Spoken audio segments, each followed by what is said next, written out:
Total War Warhammer. Right, from the start, just want to say I own most of the Total War games. I love all of them, and I also love this one. The Total War franchise is absolutely brilliant.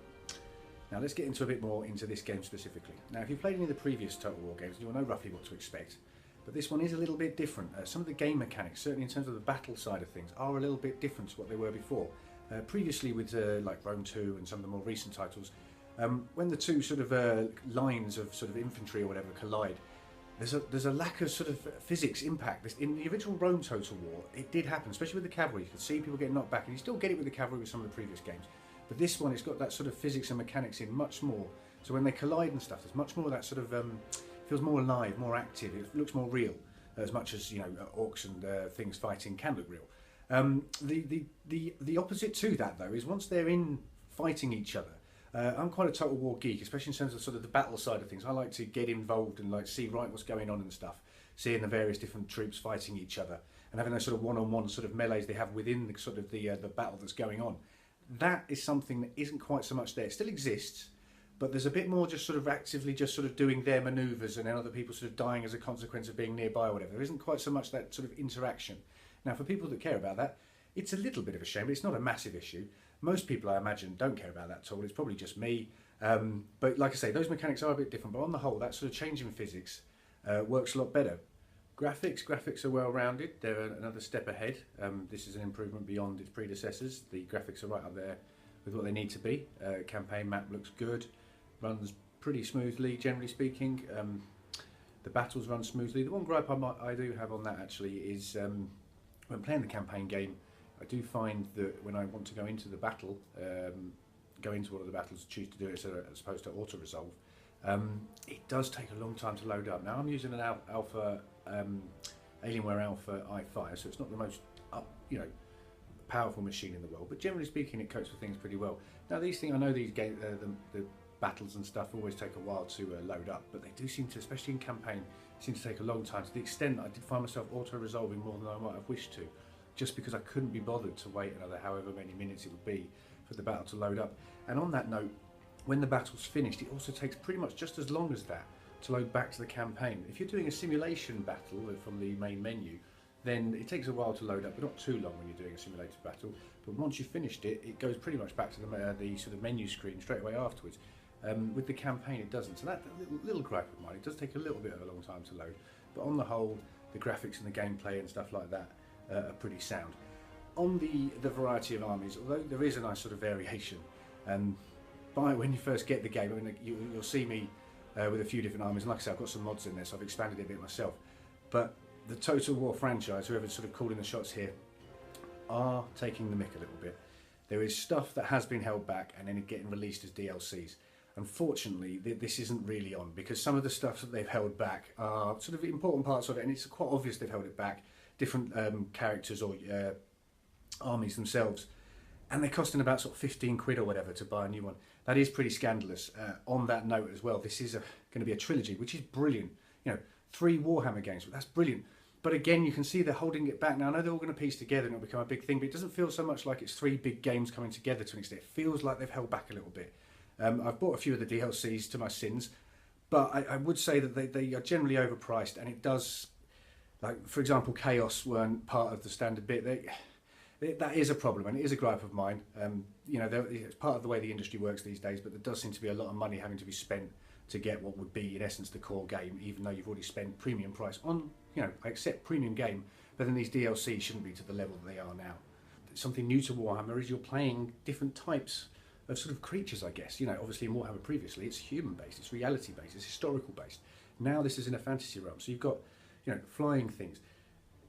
Flying was, when I heard about that they were going to have flying units and stuff in Warhammer Total War, I wasn't sure, because obviously this isn't something that's really been done in any of the previous ones, and I wasn't quite sure how it would work. It actually works pretty well. They come in and they swoop in and they sort of knock a load of troops out of the way, and those sort of cinematics look great actually.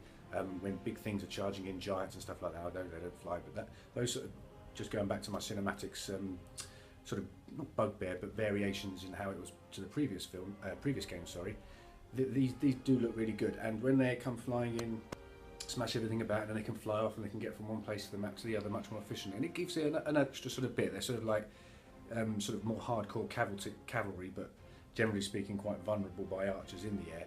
But that's that's how the mechanics works. It's the balances of the various skills to make these battles obviously worthwhile. You don't want to have units that could just knock everybody all over the place, and that's that. Although that said, some of the dragons are pretty hardcore, and all that's cool. Also, another addition which we didn't really ever have before is magic.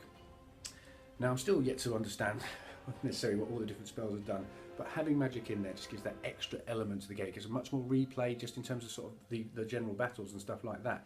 Magic is a nice little extra, and I've certainly enjoyed seeing that, and some of the graphics for some of the magical things are great. That said, I do find myself sometimes doing magical stuff and not really quite knowing what I'm doing. There are descriptions there, but I'm too busy fighting the battle to really take much notice of what the actual description says. So personally, I do need to probably take a bit more advantage of the graphics.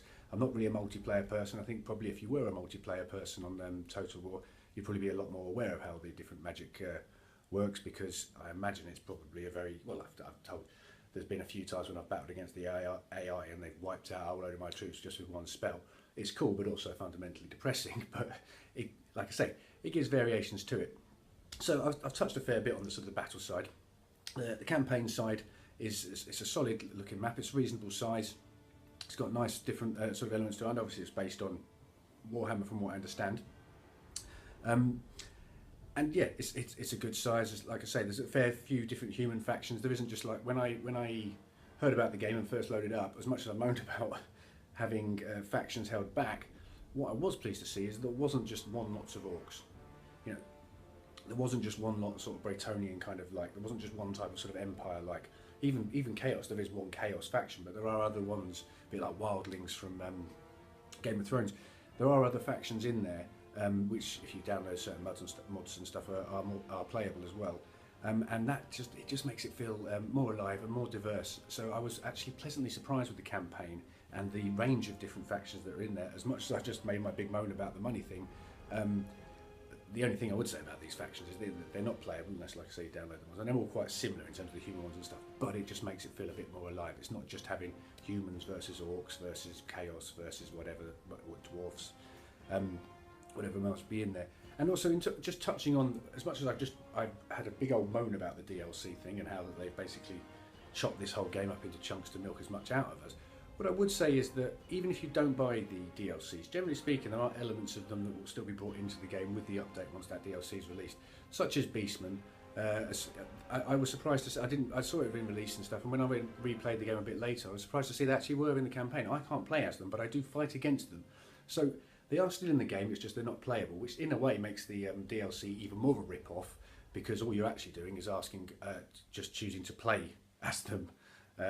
As opposed to adding them to the game, because they're actually already in the game. They always were in the game, it's just they cut them out so they could go and charge you some more and take more money out of you. And that's the thing, you're going to end up spending probably about 200 odd quid by the time this trilogy is completed.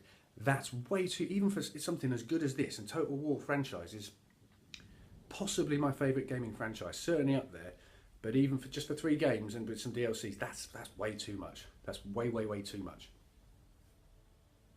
So, to sum up, if you've enjoyed any previous Total War games or even a bit of a Warhammer fan, I would highly recommend having a look into this game. Like I say, if you're a Total War fan, you probably already bought it. If you hadn't, you should go and buy it.